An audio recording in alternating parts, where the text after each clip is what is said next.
Ladies and gentlemen, welcome. We are at the Green Mill. Thought I would start the show with that highlight as head coach Brett Larson is with us here tonight. And I told you on Sunday we were heading back. I said, I guess we can't and probably won't expect much puck luck for the next few games because we kind of cashed it all in right there. I don't know if we did. When you hit 9 posts the weekend before, you know what? You got a little puck luck coming, I think. There's a lot in the bank, right? Yes. This team's got a lot of puck luck in the bank, and hopefully it's going to start paying off for us. Oh, it was just so wild. That was a wild game. That was the Saturday night game. That was the game winner. They had tied it, and then they were going on a power play, and then there was a possible challenge, but they had already lost a challenge. Yep. So, we'll get into that, though. But, just going down there for the weekend and getting 2 wins, I mean, it's just such a roller coaster emotion. You can kind of just talk about, and we talked about how low the team was after the 2 losses here. The gut punch, you said, and then now it's a high. Well, they really did. Going into the Miami weekend, you're looking at this NPI. You're thinking, okay, a win or 2 this weekend. We're going to be up to 14, maybe 13. You're thinking, okay, we're fighting for home ice.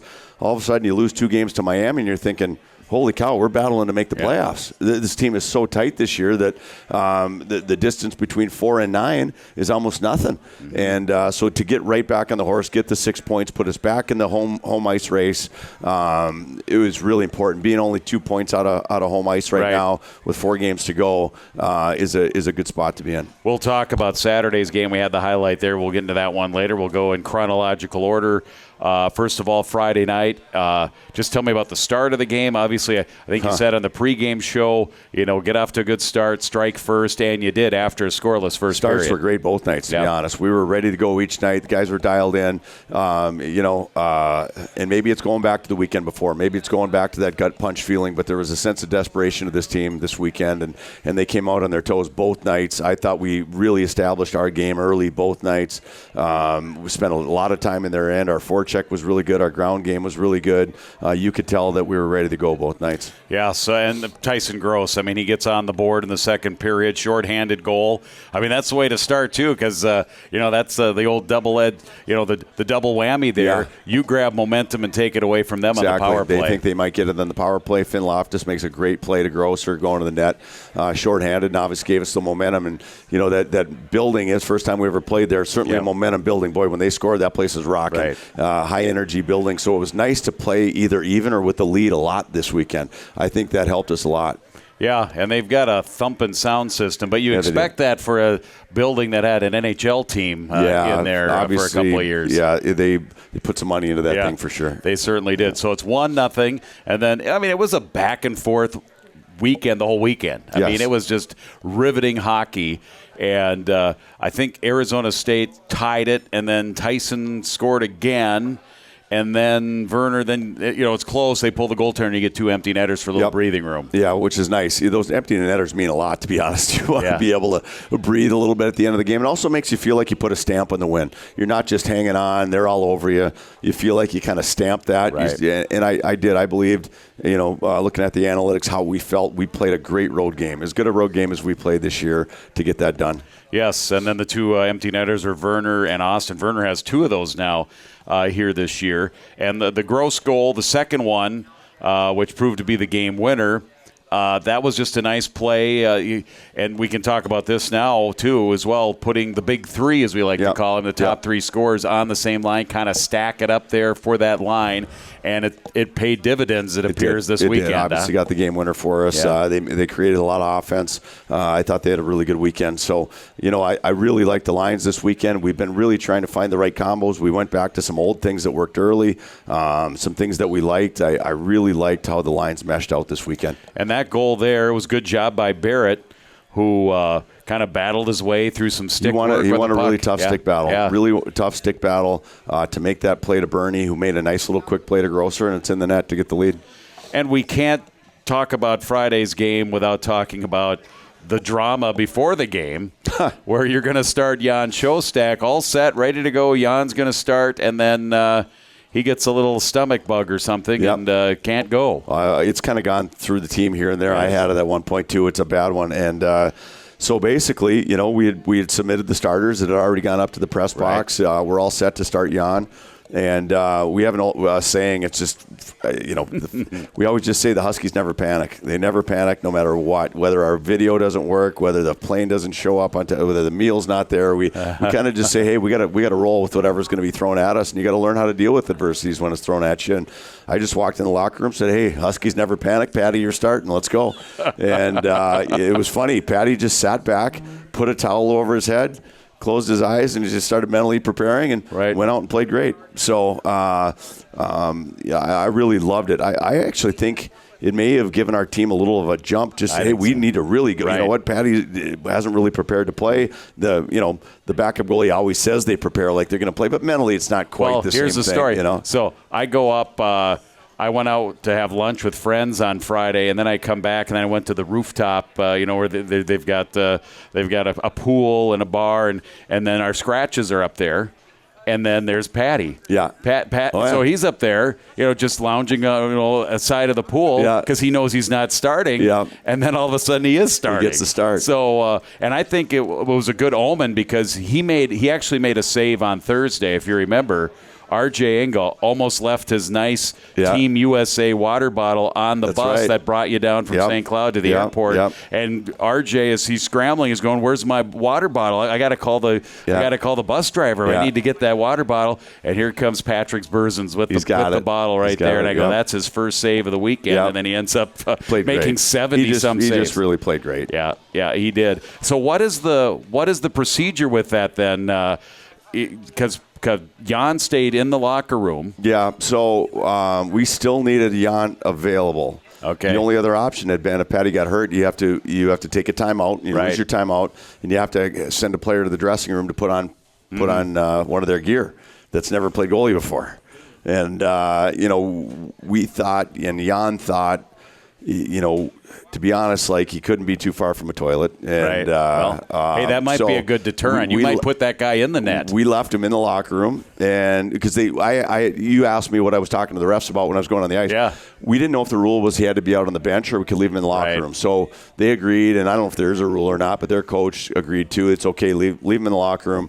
And I told you, I think it would have looked like that movie Weekend at Bernie's if we had to bring him out. We would have had to just stand him up in the net and hope he could stand there. I don't know. And have some pucks hit him. I don't know. You put him if he would have had to come in as the backup after being sick. I think if you tell the team that the other team that he's sick, that'd keep him away. Maybe. Right? Maybe. I mean, we're not messing with that guy. And he was really sick, so I felt for him. He was really. And that's something that's gone through the team, but it's kind of been a slow progression because when did you have it? That was the series. I don't know if that was the Denver series at home before Christmas. Yeah. I had a pail on the bench with me, and I was in between periods in the locker room. Yeah.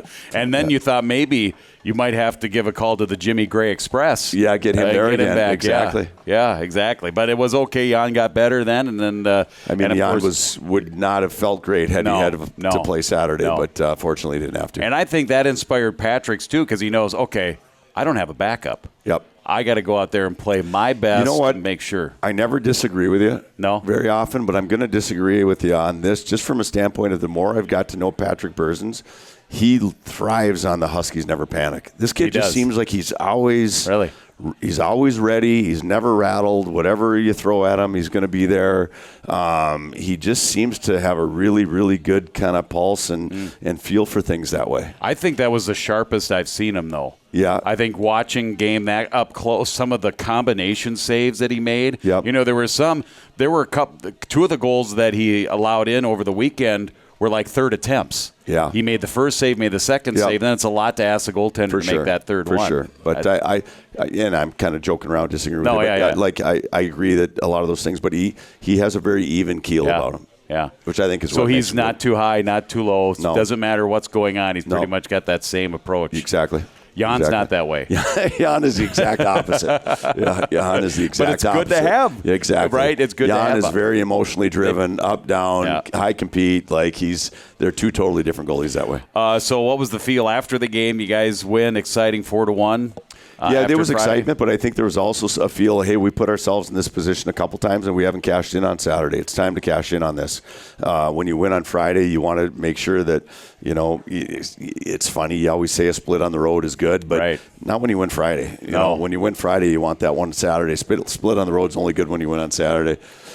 So it was, I think the guys really wanted to bear down. They also knew just how big the points were. You look how tight things are. That's a critical 6 points for us. And the AI stats that you use, it was really even. Both games were really even that way, weren't they? Both games extremely even. Whereas, it's really funny. The stats in the Miami game, I think I told you, it was basically 6 goals for us, 1 for them each night. And the fans would argue with me, I'm sure vehemently, but I'm not sure we played any better in Arizona State than we did the Miami weekend. I thought we played well both weekends, and sometimes the result is what you're hoping for, and sometimes it isn't, but I think this team's been playing well. So Friday's final 4-1. We'll talk about Saturday's game coming up. Our player guest, we will have Mr. Even Keel, Patrick Spurzins, on the show tonight. So we're looking forward to that. He's and Max Smolinski is here as well, making his return to the show. It's been 3 weeks coming.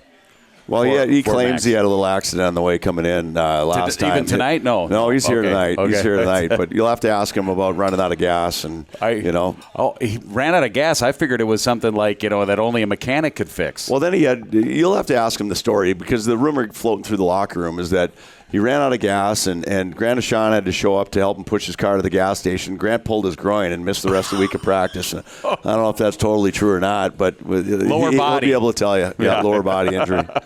We'll take a break. We'll come back. We'll have more for you on the way. It's the Brett Larson Show. Of course, Green Mill, Facebook Live. It'll be on YouTube tomorrow.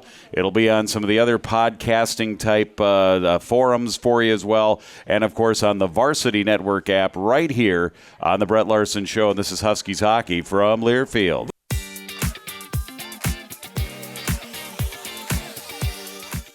Reiners, Gardner steps across the blue line. Road, backhand, swings around, forehand, squares up to the net. They score! They score! Ernest on the backside. What a pass from Road. Road and Ernest. Wow. And it's 3-2 Huskies. And that goal was the one that made it, guy just said it, 3-2, of course, whoever that guy is. It's the Brett Larson Show here tonight from the Green Mill. We only have a few shows left when you think about it, just 2 series and 2 shows here for the regular season. And we'll preview that schedule and let you know at the end of the show. Of course, Huskies coming home this weekend with games against Colorado College. And Coach Brett Larson with us here, segment 2 of the program. And Saturday, Arizona State at home, you beat them 4-1. So you know that they're going to come out with a big push and a big charge with their crowd and all the excitement in their building. And that didn't happen. No, it didn't happen. Wasn't it the second Denver game, even though we ended up losing that one? Yeah, we came out great. Yes, where there was no, a lot of times you'd see that where the other team is just, oh my God, they're smoking right now. We just have to kind of, rope-a-dope kind of play. And I don't want to say that's nothing against Arizona State. I just think we came out that strong. No, yeah, I mean? It wasn't like they came out and just packed it in. No, that is what we're saying. It was more us. We were on our toes right away. Great jump. I thought our energy was really good, and we came to win, and the guys were ready.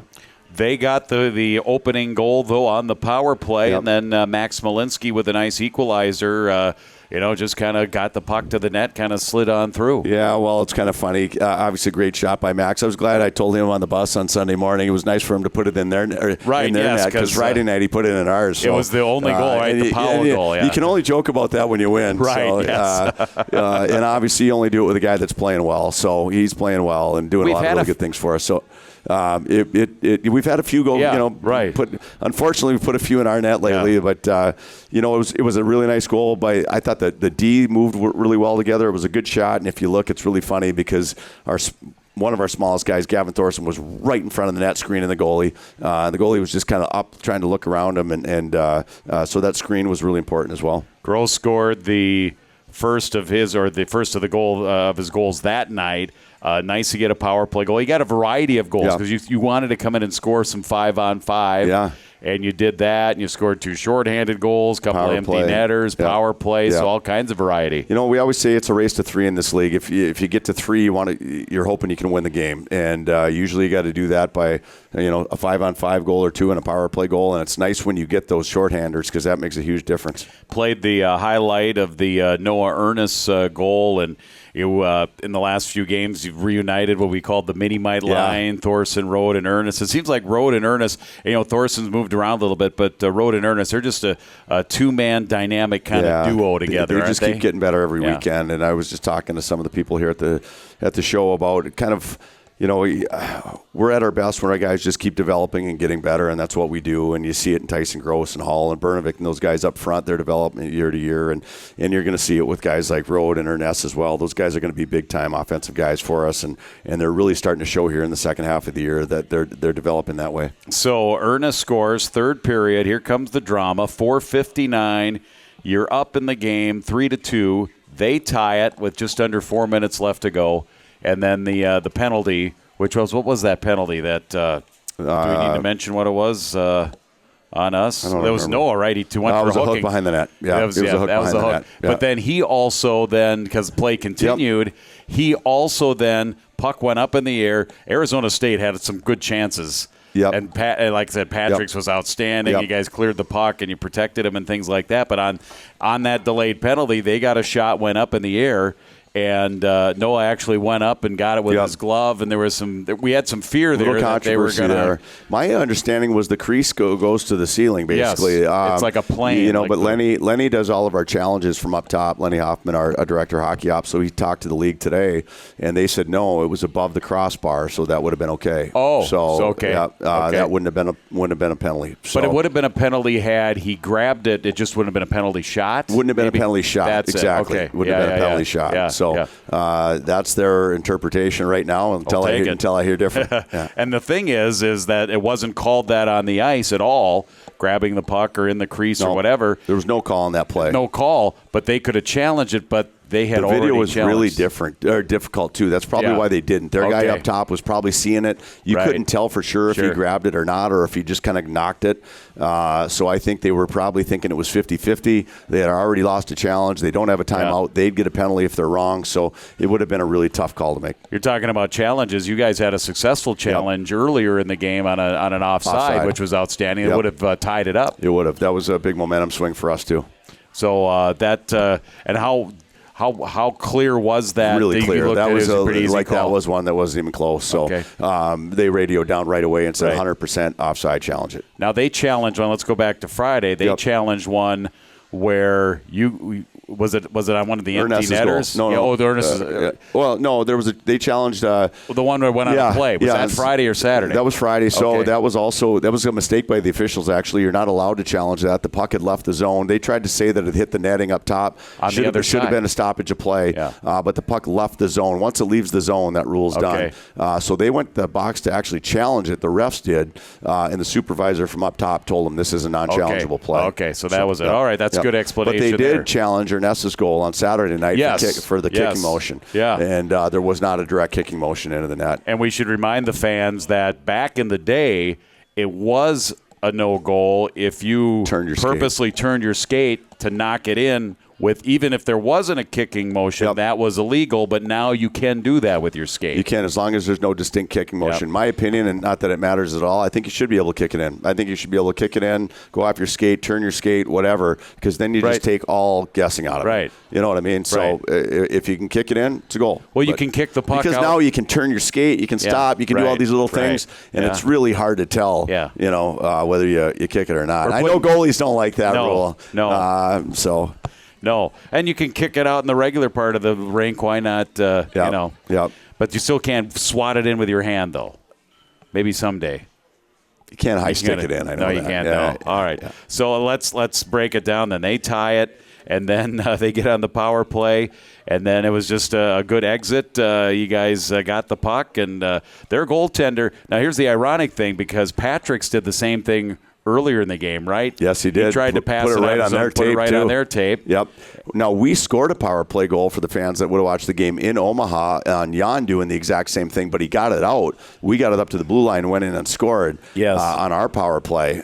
So it's been done, and so it's not unprecedented, but this time it didn't work. No, on the power play, their goalie comes out top of the circle, and Barrett Hall kind of helped the play because he pressured the goalie probably to make a decision, maybe an earlier decision, and right on Tyson's stick. And then I watched the replay. He went 5-hole on the defender. That's the thing. I don't know if people noticed, like, that was not an easy goal. There was maybe like 6 inches of room in the 5-hole that he put it through, and went in the net. So just this drastic swing of emotions, and it was really fun because we had so many Husky fans out there. Yes. It got loud in there for us when we scored that goal, and it was a great atmosphere. Like I said, it was so fun to see so many of the fans on the road. What a great trip and alumni. And alumni. So we had, it was fun. We had probably 10 guys that played for us that went to the national championship games. So Spencer Meyer was out there, Spellacy was there, Ludke, Sahlquist, Jackson Castor, Micah Miller, Joe Molinar.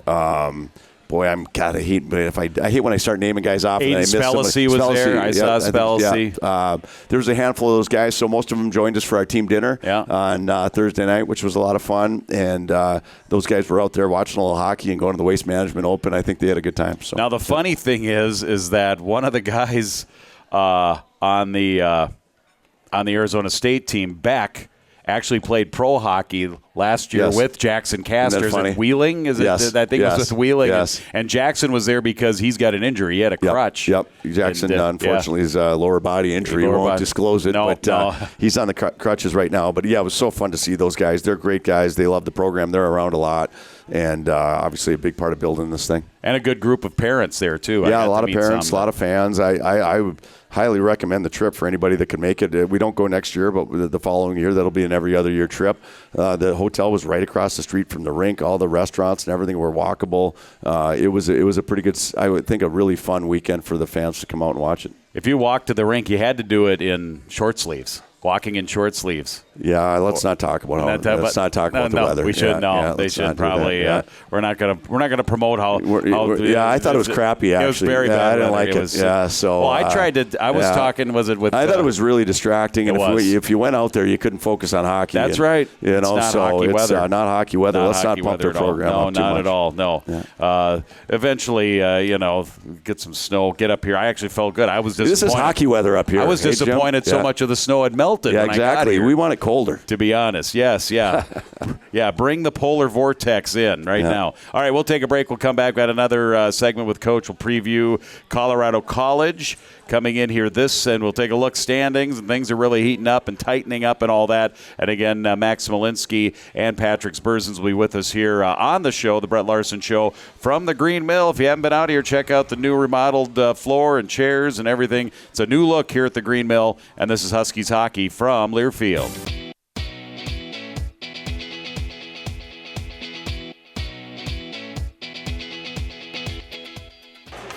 Here's a chance shorthanded. Loftus comes in. He's got Gross going to the net. They score! A quick developing 2-on-1 at neutral, and Loftus, nice patience, and then Gross with just a redirect on a left wing to right wing pass coming in. And it's a shorty for St. Cloud State, the Huskies' 5th of the season. And they get on the board here first. Yeah, 6 shorthanded goals now. It wasn't that long ago he had 8 shorthanded goals. So that high water mark here in recent years certainly within reach. Colorado College is coming into town. And, you look at the standings here. And like you said, we were down after the Miami series. And then the 2 wins at Arizona State gets you to 26 points. Just now 2 points within Minnesota Duluth. Duluth does have this weekend off. But, of course, the thing is, with your schedule, you'll have to sit there. We got that weird one where we got the break the last weekend of the year. So, for us, we got to take care of business right now. It's right in front of us. These next 4 games are huge. But they're also – the teams put us in a place where they're exciting. Yes. Like these are big time games. This is what you play for. Right. We got an opportunity to try to pass Duluth. We want to pass Duluth. You know, you look at how tight the league is. I was just going over stats today, and you know what? We're 4th in the league for regulation wins, and we're only 2 behind Western and Denver, I think, as far as regulation wins. This league is that tight from basically top to bottom, and it's as tight as it's ever been. And this is no disrespect to Miami in the past, but they were down a little bit, so you had a cushion there, and you don't have that cushion anymore. Now it's everybody's good. You don't bring your best, you're going to get beat. You bring your best, you still might get beat sometimes. So this league is really tough this year. It's what makes it fun. Next year with St. Thomas coming in, we won't have that issue. No. Right? And they'll be our travel partner. Yes. So we'll finish with St. Thomas every year. It'll be a home-and-home series. It'll be the last series of the year. We'll play St. Thomas every year, the last series. So both series that we'll play will be home and home each weekend. We'll do home and home. Okay. Yep. We'll do home and home with them. To be honest, it saves you some money. Yes, saves you some money, and it helps that way. And I don't mind it. I kind of like it, actually. No hotel, right? No hotel. That's a day trip. Yep, you just drive up, drive back, and saves you a little bit of money there. But I think even for the fans, you know, you got one big game at home that weekend, and I think it gets everybody out and gets everybody excited. So give me a scouting report on Colorado College. It seems like looking at their games, I mean, they've had a number of splits here. So Solid. they went in North Dakota, got a win there. You know, they split at Omaha. Actually, that was home for them against North Dakota. But, then they played really tough against Denver. Did lose 4-1 on Saturday. Lost the gold pan there, but had a shootout loss. On Friday night. Tied them Friday night at home.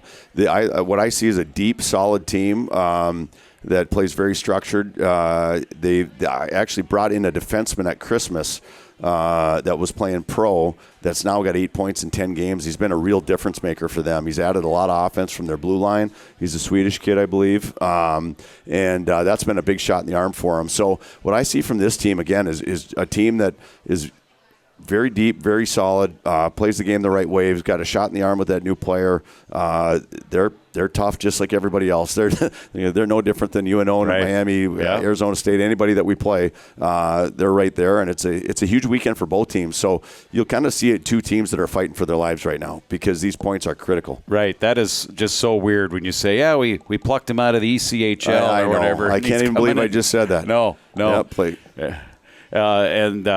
Caden Mbarico is still there as well. He's been there forever, it seems. Seems like, and he's obviously a quality, solid goalie that we know is really good. So, you know what, at this time of the year, you're really focused more on how you're playing. It's been a focus for our team the last few weeks. And even as we prepare a team on a Thursday night, it's more about us and how we're playing and the way we want to play and the way we want to dictate the game and getting ourselves in the mindset of how we want to play, how we plan to win the weekend. And I think that's more important than anything right now. Our 2-player guest, a couple of the transfers that came in, and they have just been big parts of the team. They've come in here and have fit in really nicely with Berzins and Smolinski. Yeah, we've been really selective in the transfer portal. We haven't gone crazy with it like some teams have, and in this case, these 2 guys have just been huge additions for us.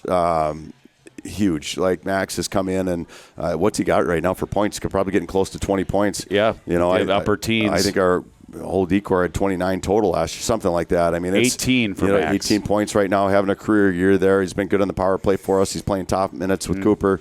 And more than that, I think I've said on the show, like the character level, I really like the character and the little bit of swagger that he brings. And he's a hockey guy. Grew up obviously in a hockey family with his dad playing, and he brings a lot of intangibles to the team that way. He's a guy that, not that you wouldn't with everybody, but I've told him, like, man, I wish I had him for 4 years. It's almost sad that we only get him for 1 because he really fits into the Huskies so well. And we've already talked about Patty Berzins a lot earlier in the show, but just his calm, cool demeanor, the way he can handle anything thrown at him, how he never gets too up, too down. He's always prepared. He's always ready. That's been really, really impressive. And nothing seems to rattle him. And that's obviously a great quality for a goaltender. One more thing I need to bring up, and I meant to bring it it up earlier, but the return of Tanner Henricks to the lineup, that was a much welcome. It gives you more depth there, and it seemed like he got a little more into it and a little smoother. You know, there was going to be some rust, right? We got his feet wet, got the rust off. Tanner's, I'll just say it outright, I think he's one of the best freshman defensemen in the country, hands down, and he's going to help us here down the stretch. So getting him back into the lineup is going to be, I said CC got the guy at Christmas shot in the arm. We got our shot in the arm with Tanner coming back in the lineup as well. All right, Coach, go get him this weekend. Thanks, we'll see Jim. you on Thanks Friday. There's Brett Larson. Appreciate you it. bet. Nice crowd here tonight, by the way. Very nice crowd. Head Coach Brett Larson on the Brett Larson Show. Again, Max Malinsky and Patrick Sburzins joining us next as the player guest. So stay tuned from the Green Mill right after this. Shot left side, Smolinski, and he sneaks it in from just inside the blue line. Couple of strides. That shot came from way out. Seeing eye puck that snuck underneath Urbans. And the Huskies answer to tie this one. It's a 5-on-5 goal, and it's a 1-1 game. Yeah, the Huskies looking for 5-on-5 goals, and we got one from this man right here to my right. We've got Patrick Sburzins. Let's hear it for our two players here tonight. Couple of transfers coming in here this season. Patrick Sburzins, goalie, and veteran defenseman Max Malinsky. And we got to give credit on that goal to Gavin Thorson. He's a guy who likes to go to the tough areas of the ice, and that means if there's a guy 6'8" there, he'll go in there. If it's in front of the goal, he'll go in there, right? Yeah, that's definitely the type of player he is, and luckily he was screening the goalie pretty good. I'm not going to say I was placing that puck where it went, but I just kind of threw it on net, and he definitely helped me out to get it past the goalie. So. And Patrick's, welcome to your first appearance here on the Brett Larson Show. Thank you. From Latvia. Is your town on the Baltic Sea? No, my town is not, but I lived by the Baltic Sea for a little bit for a team that I played for, so I got my fair share of it. You hear a lot about the Baltic Sea and the Baltics. How beautiful is it? It's really nice, and being so close to the sea and being able to just drive everywhere in my country is just so fortunate to have that. And it's always nice to go home and enjoy and see my family and the nice nature that we have back home, and it's great back home. I love it. Max, what kind of weekend did this guy have? Yeah, he was incredible. 70-some saves. Yeah, and, unfortunately, I had to throw one in our own net, so we talked about that. We touched on that, and I couldn't see it because I was on the opposite corner of the broadcast. Bill and I were talking about that a little bit, the different setup there at the Arizona building, Arizona State at Mullet Arena, but it was on the other side. I had no idea that you had done that until Coach Eric Root on the postgame show mentioned it. But those things happen. The one where you wanted to clear it wide of the net, and it just kind of went where you didn't want it to go. Yep, was looking to just kind of go through the crease, chipping in the corner, and I ended up, putting it in the back of the net pretty good. Yeah. It looked like I was taking a slap shot in our own net, but I made a deal with someone on Friday night that I'd score on Saturday, and I guess I'm 1 for 1. I won against 1-4, so I'll take what I can get. But Patrick's played great this weekend. So. Yeah, and then when that happens, that's probably happened just about. You play enough hockey, it's going to happen where you got your own goal and it goes off of you or off of your stick. Sadly, and is that when you go to the goal? Did you go to Patrick's and go, my bad, or I didn't say much to him. I think you kind of have an aha moment, like I just did that, but I think. When you do that, you're a little frustrated, upset. I flushed it pretty quick, which was nice. You finally get to the bench, and you're like, all right, can't really do much about it. By that time, I can't say much to Patty about it either.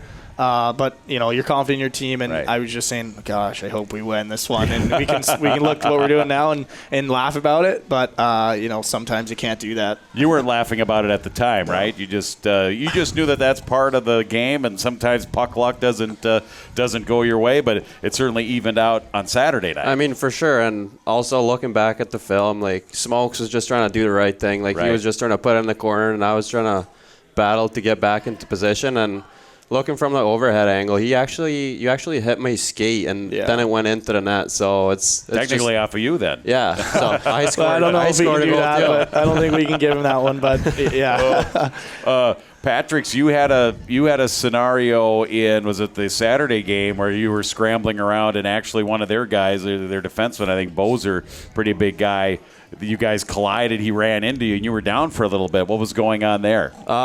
He kind of I wasn't expecting that at all, and I have like I stand in my stance, and then a guy comes and hits you in the head, and it's kind of a shock, and yeah, I'd say kind of felt dizzy for a little bit, but then shook it off pretty quick and felt good. Felt good. Made some big saves. You were very sharp this weekend. I just wanted to say that. I thought you played really well. And Coach commented on how you're kind of even keeled. Do you realize? Yes. Let's hear it for the goalie. They sometimes don't get enough credit and applause. And 70-some saves here this weekend. And I think, did you feel like you were seeing the puck really well? Because it seemed like you made a lot of combo saves. You know, initial save, they get the rebound, and then you're reacting to your right or to your left to be back put in position. Yeah, going off of that, that's why I'd say I didn't have my best game because there were so many rebounds, and I gave up a lot of sloppy rebounds, and I was off of my position a bunch of times. But that's why my D guys are there for me, and they made a couple huge blocks, and the guys helped me a lot. So that goalie performance it reflects on the whole team. It's not just the goalie. So I have to tip my cap for the players in front of me. So how important is rebound control? It's got to be a big part of it. It's something that, because this is a rubber, piece of rubber, vulcanized rubber, right? It's vulcanized. I don't know. I don't know if it's vulcanized, but that sounded like a pretty good. And I'm a Star Trek fan, so why not? Piece of rubber that bounces on ice. I mean, it can go anywhere, right? Sometimes it's hard to control it and corral it in. For sure, but it can make a huge difference. Like just sealing pucks, not giving them any rebounds. I noticed that. Saturday in the third period, they're sitting on put pucks off of my pads and get one off a rebound, but you just got to control it as much as you can and put them in the corners or just seal them and get a face off. So it can be a game changer to control and manage the rebounds for sure. Yeah. Max, give me your thoughts just on the season, just how the season has been with you. Had to be kind of a whirlwind. You transfer from RPI. Was it something after 3 years you wanted to change? Was there a change at RPI that took place? Kind of refresh our memories on what brought you to St. Cloud, Max. Yeah, for sure. I think I got my degree from RPI, which very fortunate to do that in 3 years. So that kind of had a decision for me to look for a change as well.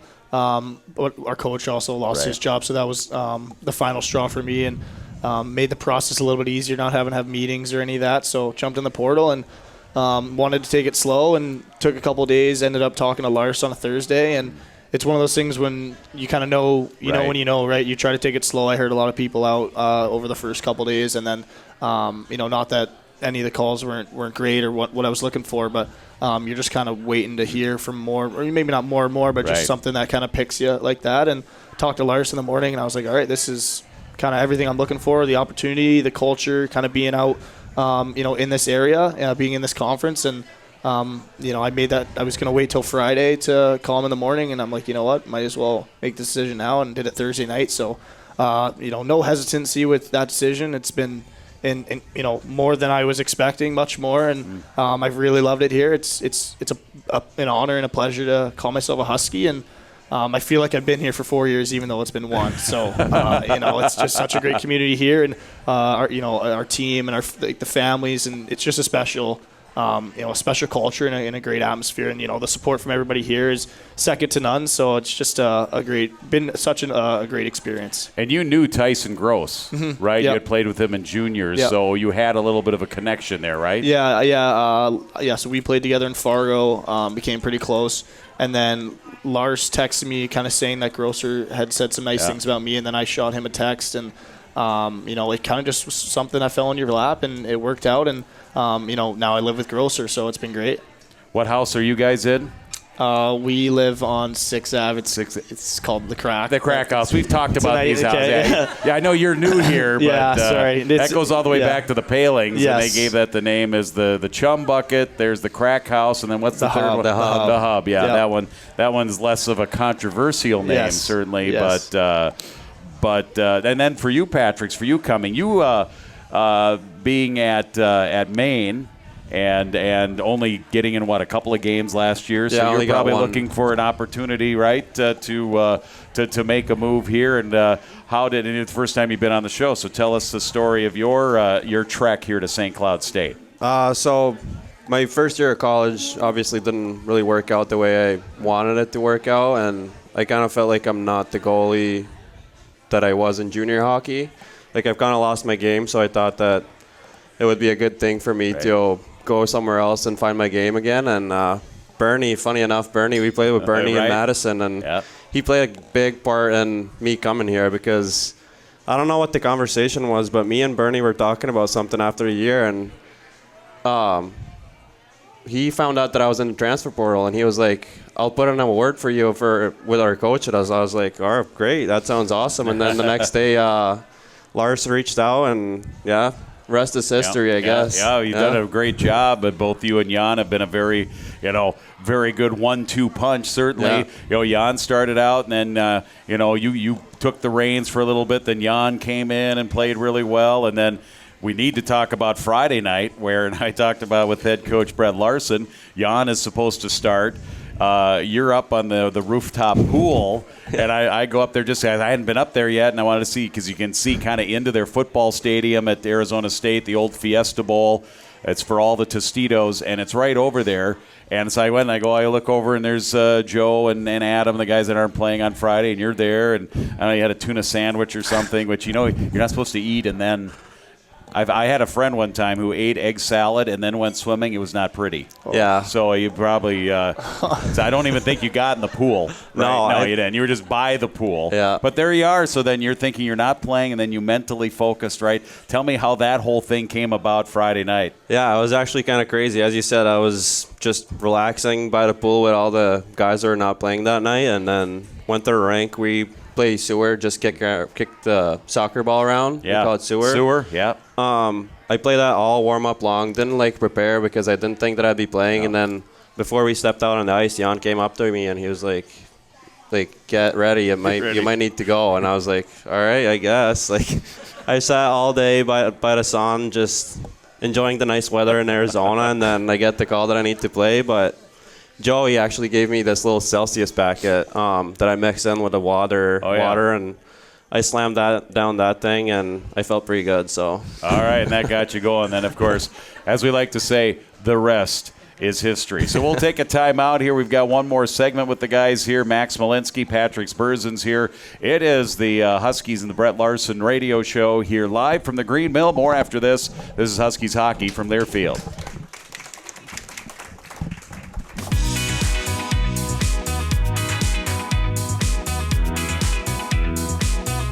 Back here this time around on the Brett Larson Show. Great to have Patrick Spurzins and also Max Malinsky with us here tonight. And Max, we need to talk about. We've been trying to get you on the show here. You were on early, and then of course the seniors we rotate back through. And a couple weeks ago, and that was the issue with the car, and. I thought that it was something really, really complex, something that only a high-end ASE certified mechanic would be able to deal with, and they'd have to put it on the scope and something like that. It wasn't quite as sophisticated as that as far as the issue. No, I'm not going to sit here and say that I'm a genius. No, after but you went situation. to RPI. Well, in that situation, you have your moments. Right. Yes. And I was at the light right there, and it was the coldest day of the year, okay? Right. So I drove by the holiday, kind of pushing you knew you were with low. my gas. I knew I was low, but I was like, okay. You didn't want to stop. The holiday, there was some caution tape around, so I couldn't get gas. I'm like, okay, I should be fine. Oh. And then my car just shut off at the light. I'm like, oh, no, this is not good. And I wasn't really thinking about it at that time because the battery thing comes on as it would, right? And thankfully to Dave. Dave came and helped me out, and didn't work because obviously I'm out of gas. So so then I called the boys, and Goozy and Jim came. We had to push it across, and Goose made it look a lot harder than he did. It looks. It's not that heavy, but we finally got it over. I got some gas in it. Got some gas, and not my best moment. Sorry for that, but that was fun. Hayden Welch did. He really did a great stepped job. up. He did a great job. He did a Patrick Spurzins. He stepped up in the face of adversity. Yes, yeah. So he did a great job. But I told my parents that they could give me a hard time about it for 3 weeks. They're on their last week. Okay, so. same here. Same here on the show. Absolutely. And then last week you said you'd be on, but you forgot you had Wild tickets. Yes, yeah, we did. I'm good friends with the Fuses, and he got a couple tickets for us for Monday's game, and I'm friends with. How long Cole. have you known the Hughes boys? So me and Luke we played together when we were 14s, and we became best buddies since then, and hang out with those guys every day in the summer. We train together and stuff like that. So they're great to me, and they're awesome people, great family. I see them all the time. So fun to, I guess be friends and not necessarily a fan, but you also look up to them in that perspective as well. So. And how good is Quinn? I mean, it's unbelievable what he's meant to the Wild. Just changed the whole game. He's made a lot of those guys much better players, and he makes guys around them better. And they've only gotten better and better and better. He had a silent 3 points that night, and you're like, okay, yeah. So but he's unbelievable, and it was good to talk to him after the game and. Just kind of gearing up for the Olympics. Now they're over there, and I don't know when they play, probably in a couple days, but I know it's been a long, grueling season for those guys, so they're excited to represent our country, and going to be a great experience for them. I think their game is on the 12th, so that's 3 days, 3 days away. And for you, Patrick, did you have a goaltender that you looked up to when you were growing up? Have you been a goaltender your entire life? I was playing forward. I couldn't tell you how old I was when I switched. I think I must have been like 9, maybe 9-ish. Was it out of necessity where the team didn't have a goalie and they just said, "Berzins, you're the goalie now"? No, we had a goalie. But whenever I have 2 older brothers, and we'd all go to the same rink and then come home, and then after practices, we'd all come home, and first thing I'd ask everyone in the house is, can you shoot at me with mini sticks, like knee hockey? Right, yeah. And I think they were all sick of me, like, asking every single day. And then one day I asked my parents, can I be a goalie? And they were like, it's a big decision you got to make. Right. Like, it's not just like that. It doesn't happen like that. And I slept overnight, and then the next morning I woke up and I asked my parents again. And they're like, all right. Pretty big. And the rest is history. I think we've said that a couple of times already here tonight. For you, Patrick's, people call you Patty? Yeah. Patty's Patty. good? Patty's good? Patty's Your English is amazing. As far as some of the players that have come over and, our Europeans that have come over, I mean, obviously you were a sophomore, so you had last year. Did you study English young, or did you just pick it up, or you're really good with language? No, I guess that's the kind of thing that you just pick up. Like, back home, we're a small country, so a lot of things, like, you go somewhere, it's English. Like, everything, social media is English, so you pick it up, and, like, watching Netflix or YouTube, like there's a big part of the social media that's in English, so it's easy to pick it up, I'd say. So it was basically out of desperation, out of necessity. If you want to have fun with social media and be part of the party, you got to learn English pretty much, huh? Yeah, but I mean, at the same time, we did take English in school. Since what's the native language of Latvia? It is Latvian. Yeah. Okay. Is it similar to Russian? Or anything? Is it what's it most similar to? Is it related? Lithuanian. Okay. Actually, okay. yeah. All right. A lot of Latvians, I think, have a hard time understanding Lithuanian language, but Lithuanians they pick up a lot of Latvian. They do. Okay. Yeah. If you want to talk crap about Lithuanian people, you can't do it in Latvian. Oh, you Don't can't do it. They're no, going to understand you. They're going to come after you. That's not good. I ran with a Lithuanian gang when I was young. I know all about it. We used to run the streets. We used to smuggle in hay bales. So for you, Max, I just lost my track of your dad played in the NHL. We're going to try and get him on the TV broadcast this weekend, just to talk. What was that like? Did you guys stay based in Michigan, or did you kind of follow him around? He played for like 8 different NHL teams. Yeah, he played a lot. I was born in Los Angeles, so that was kind of that time in his career. I was born in April, so he was traded from LA to Ottawa. And he was kind of going back and forth to make my birth, and he was there for that. And then he was in Ottawa, so I went from Los Angeles to Ottawa to Vancouver to Chicago to Montreal, and I was 6 years old. And my mom's from Michigan, my dad's from Toledo, so relatively close. They both went to Michigan State. So we kind of just ended up being there. It's a nice area, and I've lived there ever since. It's awesome. I've got so many friends there, and obviously I'm not going to sit here and say that the hockey's as great as Minnesota and stuff, but the top 3 teams in college right now are Michigan. It's true. So, it's true. But it's a great place to play and live, and I really enjoy being there. Does this area of Minnesota remind you of parts of Michigan, like the Grand Rapids, kind of the central area there? Yeah, for sure. It's kind of like all like suburb area, just right like outside of Detroit, outside of Minneapolis and stuff, and we don't have the high school type of things going on, but the AAA, and there's a lot of good teams, a lot of good players, and I've been given a lot of props to Minnesota just about the community here. It's really special. I would say there's really nothing like it. Everybody just wants to hang out, and the love for hockey and the love for each other is very special here for sure. And Patrick, how have you enjoyed your time here? I mean, just not the hockey part of it. We talked a lot about that, but just coming here, as it felt like home, and look at this big crowd that we have here, kind of welcoming you here. And of course, always have to have good goalies. You got to have guys in the back, the last line of defense, and so I think the fans appreciate that. I know. No, I have a Canadian girlfriend, and she played in Bemidji. And then the first couple of calls that I made with St. Cloud and like talking to people that played in Minnesota, they all seemed super friendly, and like that was the first thing that I mentioned to my parents. Like, I don't know if it's real, but everyone seems really friendly. And then coming here, like it's been through. Like people here are super friendly. So it was a easy transition. And coming here, it's just you feel like you're welcome everywhere you go. And like even going to the locker room every day, it's like it just has this family feeling. And you go to the locker room and you can just be yourself, and you enjoy being around the guys. And it's a great time. It's been really great here. All right, guys, our time is up. In fact, we've gone overtime here, but I don't see anybody doing the wrap-up because the discussion has just been really, really good. Let's hear it for these guys. Let's hear it for Max Malinsky, Smoke, which I'll talk about that with your dad. We get him on the TV broadcast. There was your grandfather who was Smoke Sr., your dad was Smoke Jr., and then you're Smoke the Third. Well, my dad's Smoke. I'm Junior. You're Junior. Okay, okay. Whatever you want to call it. I'm the young buck. But when you're on the ice, as long as your dad isn't also on the ice with you, you're just Smoke then. Yes, that's true. That's very good. Yeah, they're not giving me Junior out there. No way. What's your nickname? Just Patty. Just Patty. Yeah. We got Patty. We got Smoke. Where there's smoke, there's Patty. It is the Brett Larson Show. Thanks for coming out. Colorado College this weekend should be a great series. One thing I want to mention, on Saturday, the first 500 fans, we've got Blizzard bobbleheads that are going to be part of the thing and part of the fun. So get your tickets now for Saturday. Colorado College. Don't miss it. You've been listening to the Brett Larson Show. This is Huskies Hockey from Learfield.